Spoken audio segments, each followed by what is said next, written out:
bienvenidos y bienvenides aquí al programa, el podcast de la Comisión Estatal de los Derechos Humanos en el Estado de Michoacán y del Sistema Michoacano de Radio y Televisión. Pues bueno, como siempre, es un placer estar aquí y darles la bienvenida a todas, todos y todes. Este espacio que, bueno, efectivamente es para toda la persona que quiera saber un poco más de las situaciones relacionadas con los derechos humanos. Y pues bueno, el día de hoy tenemos un tema de suyo interesante.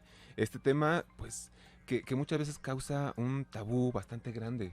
Una situación que compromete mucho, inclusive, no sé, la honra, no sé, el honor, que se visualiza como una cuestión hasta satanizada, ¿no? Que dices, bueno, es que ¿cómo es posible que esto vaya a pasar, ¿no?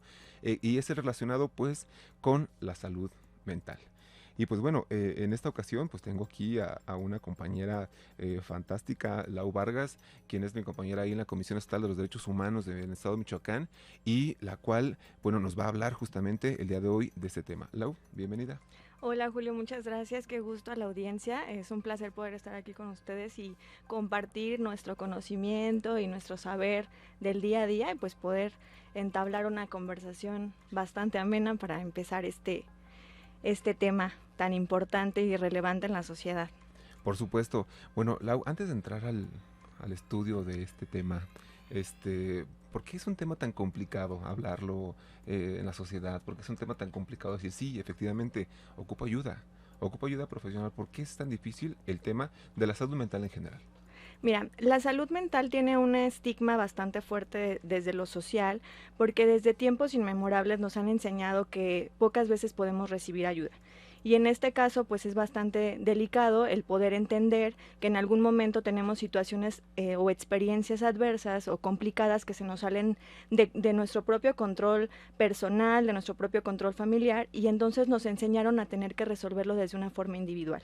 Se ha satanizado tanto porque el hablar de ir, por ejemplo, a terapia psicológica involucra, por ejemplo, pues estar loco o estar loca, ¿no? Tan solo el sentirte triste o el sentirte enojada o el sentirte con alguna emoción en particular, pues implica ya estar teniendo una sobrecarga de algo que parece que no se ha normalizado y que en algún punto pues está mal visto.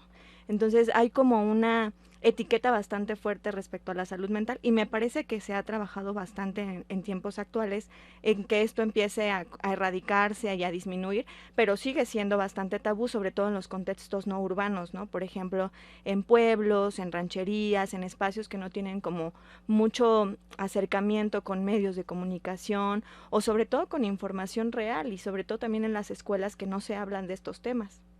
Exacto, Lau. Y pues bueno, justamente tocas esta parte bien interesante que, por supuesto, o sea, no es un concepto que tenga que escucharse en una conversación, ¿no? El hecho de que el miedo a estar locos o estar locas, ¿no? Esta situación yo creo que am, digamos, tan delicada justamente desde el punto de vista social. ¿Por qué tenemos miedo a padecer este tipo de situaciones mentales, Lau? Porque en algún punto no nos enseñaron a normalizar que el sentir es completamente válido. De hecho, algo que me gusta mucho mencionarles a la mayoría de las personas es que tan solo el simple hecho de respirar, respiramos porque estamos vivos, pero ni siquiera sabemos la manera correcta de respirar.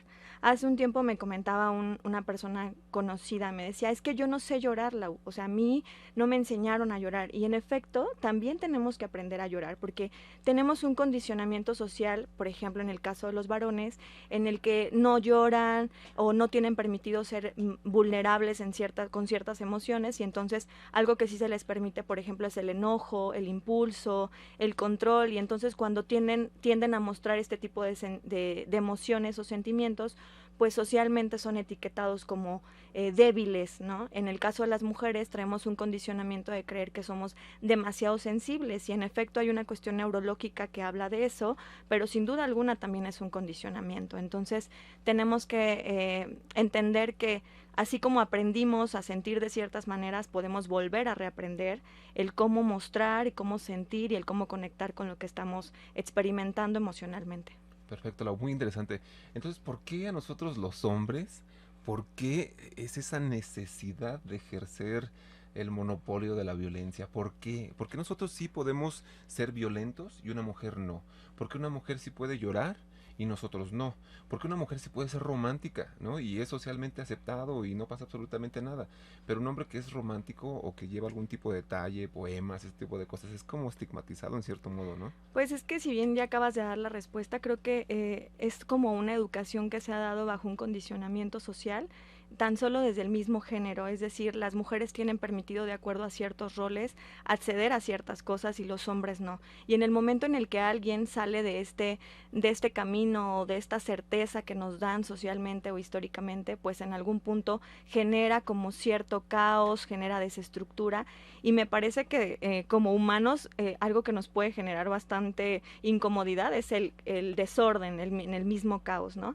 Entonces, este condicionamiento viene desde el género. ¿Y qué estamos hablando de género? Esta categoría que se nos da por el simple hecho de ser hombre o mujer. Entonces, en algún punto, tan solo en el momento de nuestro nacimiento, se marca el cómo tendría que ser un hombre y el cómo tendría que ser una mujer. Entonces, todos estos, esta educación de que la mujer tiene que ser la que apoya, la que cuida, la que brinda, la que da, la que está presente, y el hombre tiene que ser el proveedor económico, por ejemplo, tiene como bastante carga social y en algún momento pues nos impide acercarnos más allá a un acompañamiento más certero, más interactivo, por ejemplo, en las relaciones, ¿no? Hay hombres que son sumamente amorosos, pero que no está bien visto porque en algún punto pues va a ser una etiqueta para ellos el mostrarse amorosos o el mostrarse románticos, ¿no? Hay una frase que me gusta mucho que dice que el cuestionar el amor romántico no implica quitar la ternura que nos hace evolucionar tanto a hombres como mujeres.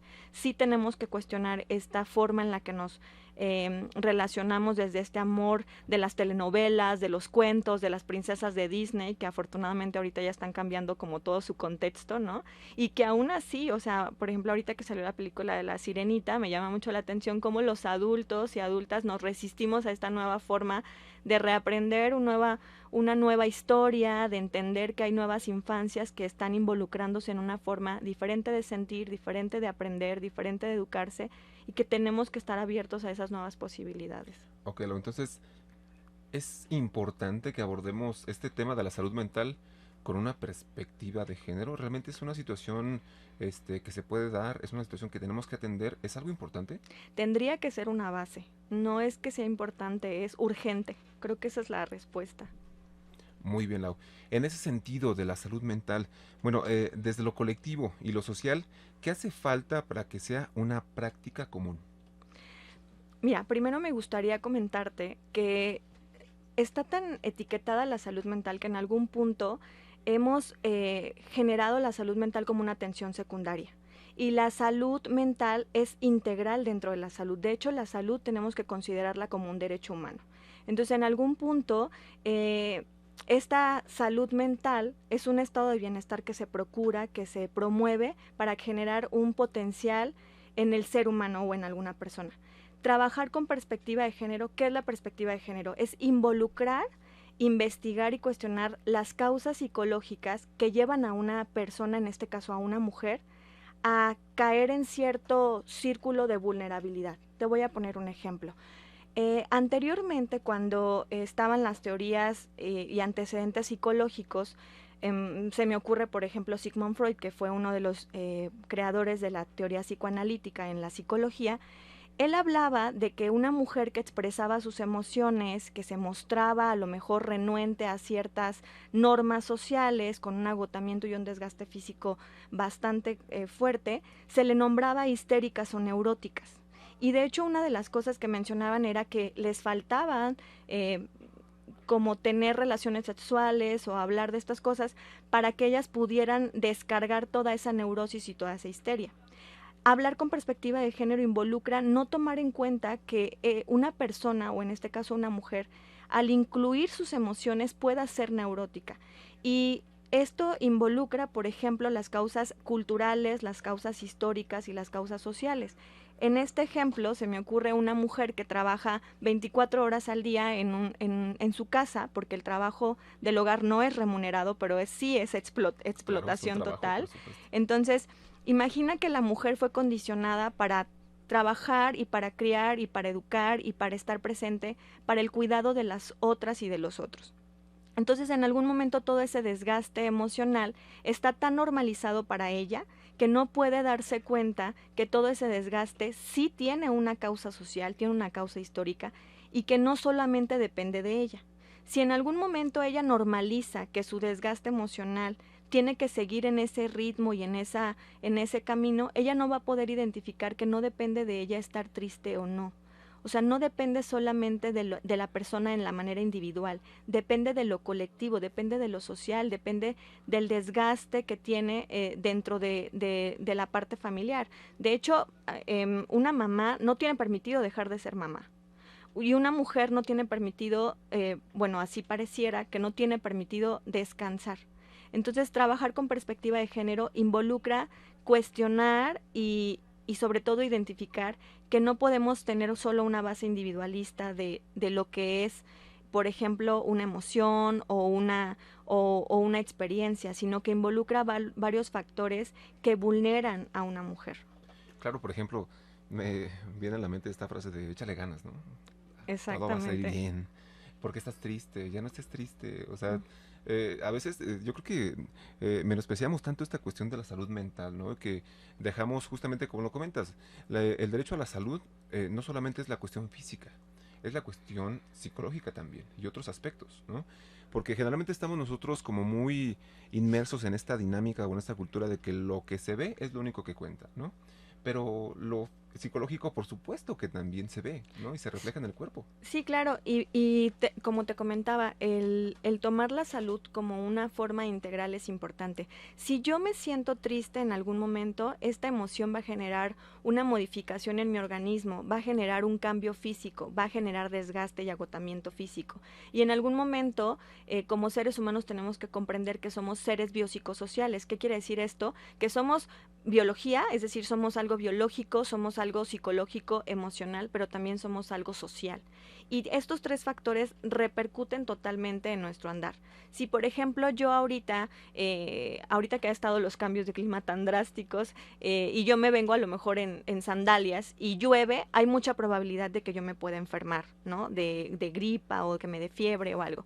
Y si en algún momento yo estoy pasando por una experiencia difícil, no sé, terminé con mi pareja, o a lo mejor tuve un problema en el trabajo, o alguna situación o experiencia complicada, esto va a integrarse y va a complicar mucho que yo pueda salir más fácilmente de la situación. Entonces, en automático, lo biológico influye, lo psicológico influye y lo social también influye, porque si yo, por ejemplo, por estar en el trabajo, no tengo oportunidad a lo mejor de acceder al apoyo de salud, o no me dejan ir al hospital o cosas así, entonces muy probablemente todas estas causas me vulneren más de lo que podría. Y eso es lo que sucede en el caso de las mujeres, porque hay una asimetría y una desigualdad de poder que en algún momento nos pone en una situación de discriminación mayor por el hecho de ser mujeres.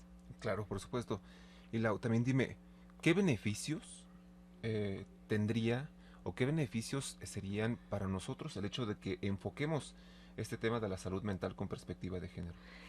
La palabra que acabas de utilizar ahorita me gusta mucho porque dijiste nosotros. Y nosotros involucra a hombres y mujeres y a la comunidad LGBTIQI+, y a todas las personas que somos parte de este mundo, porque mucho se ha hablado de que la perspectiva de género solo genera un beneficio para las mujeres, y esto no es real. La salud mental con perspectiva de género involucra que también podamos cuestionar y reaprender nuevas formas de estar y de convivir entre hombres y mujeres. Se me ocurre un ejemplo de los hombres, que ahorita lo mencionamos hace un momento. Los hombres fueron educados y condicionados para no sentir tristeza o no mostrarse débiles. Si en algún momento seguimos aprendiendo estas formas de convivencia y esta forma de sentir, actualmente y estadísticamente más del 75% de los hombres se suicida porque no tienen el conocimiento, la educación, o no se permiten abrir estas nuevas puertas en las que pueden acceder a un proceso de bienestar distinto. Entonces, la salud mental con perspectiva de género no solo involucra el acceso a las mujeres a esta procuración de bienestar, sino también a los hombres, a que se puedan dar cuenta de que tienen la posibilidad de acceder a sus emociones, de que tienen la posibilidad y el derecho de co-crear nuevas experiencias, nuevas formas de relacionarse tanto con hombres y tanto con mujeres, y que tienen la posibilidad de ser libres de expresar lo que sienten, tanto ellos como nosotros. Creo que eso podría abonar bastante a que varios de los índices de violencia